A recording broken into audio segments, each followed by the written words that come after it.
A while ago, I was asked to make a video on tanking, so that's what we're doing today. Now about tanking, I never actually played a pure tank before. I'm a glass cannon lover.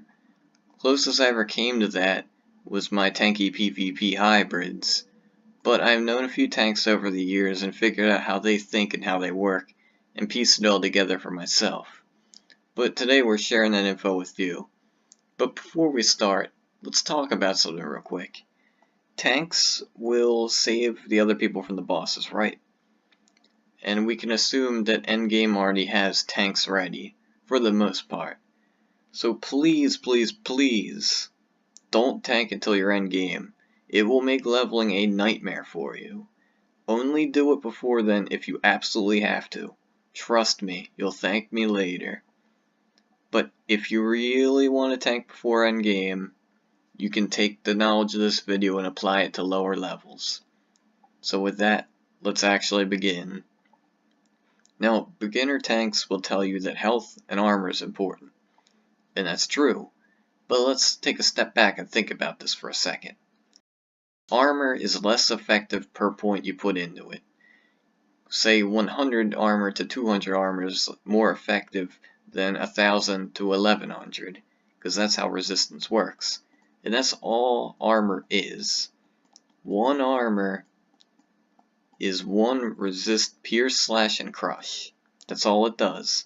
Armor's just a fancy term for it. But you will need fire, ice, and magic resistance for tanking other things too. Most bosses do physical damage, but there are certain situations where you're going to want the elemental resistance too.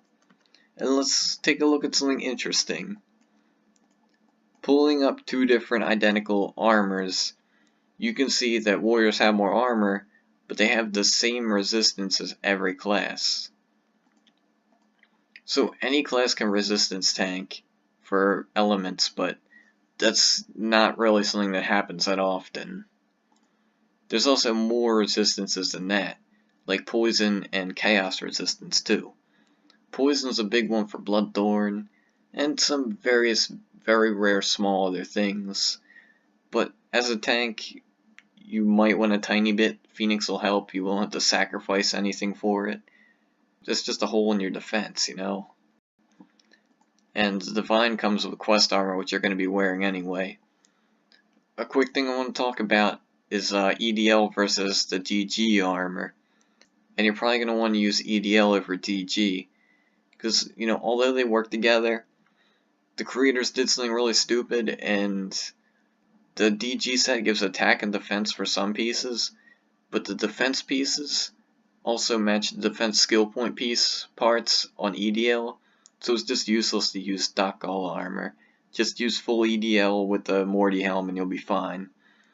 The Vit HP Morty helm is just OP. It gives 1500 health and 200 Vit for a void. Very good helmet. But back to the stats page. We know that armor plateaus now, but health, let's talk about that. Vitality gives you 6.25 health per point. Always, always, always. Even if you have 10 Vit or 10,000 Vit, it will always give you 6.25 per point. But guess what? That plateaus too. Now, you may be saying, how? Well, let me put it to you this way. If you have 100 health and you add 5, you're at 105 and that's a 5% gain, right? Well, if you're at 10,000 health and you have 5, that's a much smaller percentage gain. Even though you're still getting the same amount of health, it's less effective, right? So let's move on to the next thing here. Defense. That's your chance to dodge auto attacks. And you can level that up and you'll dodge more attacks more often. But that plateaus too, because it works against attack. Higher level bosses will have a higher attack, and you'll need more defense to counteract that. But if you go over that limit, then it's less effective. There's also the skill version, which is the evasion types. Got movement, physical, spell, weakening, and wounding. Movements like Ballast, Freeze, Shield Bash. Physicals like Pummel, Giant Swing. Spells like Firebolt, Ice Shard, Lightning Strike, Weakening is like Shatter, Lure, and Wounding is like, I don't know, Rupture, Vines. And some skills do two things in one, like Double Strike will do instant damage and then hit you another time later. Enemy skills are named differently too, so you're just going to have to figure that one out. But all in all of the things we talked about plateau. So you don't want just health and armor. Since everything plateaus, you might as well make everything useful, right? Having 90% of 5 things is better than having 100% of 2. Good example.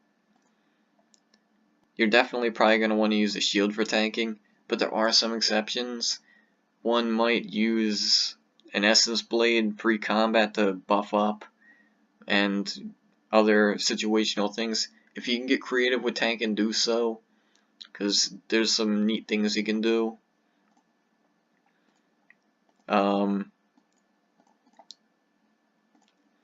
going to want to use a Phoenix, no doubt. It's just the best for tanking, hands down. Bear, of course, it's got that free E-shield on it, got vitality, nice evasions. Now let's talk about skills real quick. A tank has 7 main skills, and bandage wounds too, which I would not recommend using unless you have something that boosts it, like a Godly Aggie ring or one of those super rare Morty bracelets. And I wouldn't put points into it, just, you know, if you could fit it in somewhere, do so, but please just don't use it if you don't have to. The main tank skill is Protective Stance. It increases armor by a ton. You're going to want it. There's also Defensive Formation, which I don't have on me, and that increases defense for you and your group by a decent amount, and you're going to want that for the damage negation too. And we got Taunt, which makes one enemy want to attack you more by giving you more aggro points. But what are aggro points? Well, we don't know. And there's some gear like Beast Bone that gives you aggro points on it, and Morty bracelets, and one might give you like 2,000 aggro point bonus, but nowhere does it say how many aggro points does Taunt give you, or what the effectiveness of it is. But compared to the other Taunt skill, Warcry, which increases aggro on multiple enemies, we know that the gear bonus for Taunt is bigger than Warcry, so Warcry is less effective than Taunt. So you will likely only need Taunt as a tank, unless some mage stupidly ice blasts like 20 enemies and you can get them off of them, or if you need to tank several enemies at once. That's a use for it. Shield Bash, you need a shield to use it, but it'll interrupt the enemy and stun them for 5 whole seconds. Apparently it can miss a lot, but melee combat will help that out a tiny bit. Now, Shield Bash is dual purpose. You can use it to interrupt a potentially bad skill like Hrungnir Healing or Necro's Lifesteal. And you can also use it to keep the enemy from attacking you in order to save more health. Good skill. There's also Shield Wall, which is a shield only skill, and it's like a more effective E-shield for warriors, but it only lasts for 5 seconds. And you can use that to soak up damage, and ideally you don't want to use that with Shield Bash because they're both damage reducing skills. And you mainly want to use it for when the boss is going to use a super powerful attack, and you can just time it with that because it's an instant cast skill. But if the boss is going to break through your shield anyway, even with just autos, you might as well use it at any time because it's the same effectiveness. There is Enduring Guard, which will increase your physical attack evasion by a sizable amount, but that skill sucks. Please don't get it. And here's why. It only boosts 1 out of 5 of your evasion types. It is very situational, and I mean very. Another thing that I've read on a guide, and it actually makes sense, is Skewer can be sometimes helpful, because you can keep the boss from moving if for some reason you guys can't handle it, but I would not do it, personally, but I thought I'd mention it. Let's see, what else can we talk about? Abilities. You will want to max your 5 evasion abilities, and I have a video for that you can watch if you want. Some tanking techniques. Oh, alright, I guess they're gonna fight that. So let's fly up here real quick. So we'll use this gladiator instead. And we're gonna use a weapon that we can actually auto with, because I don't want to break my obsidian weapon. So when you're tanking, you use your skills, but you want to auto. Don't be a guy that just stands there, because if you're autoing, you're adding more aggro, because that's how damage works. It'll add aggro, and one thing about that, lower levels will add more aggro per damage point. It's just how the game works. So if a level 80 hits like, I don't know, 50 damage on a level 100, and a level 100 hits like 300 damage on a 100, they're going to try and massacre the 80. So that's why taunt is handy for that. Now if for some reason the druids healing you can't handle it,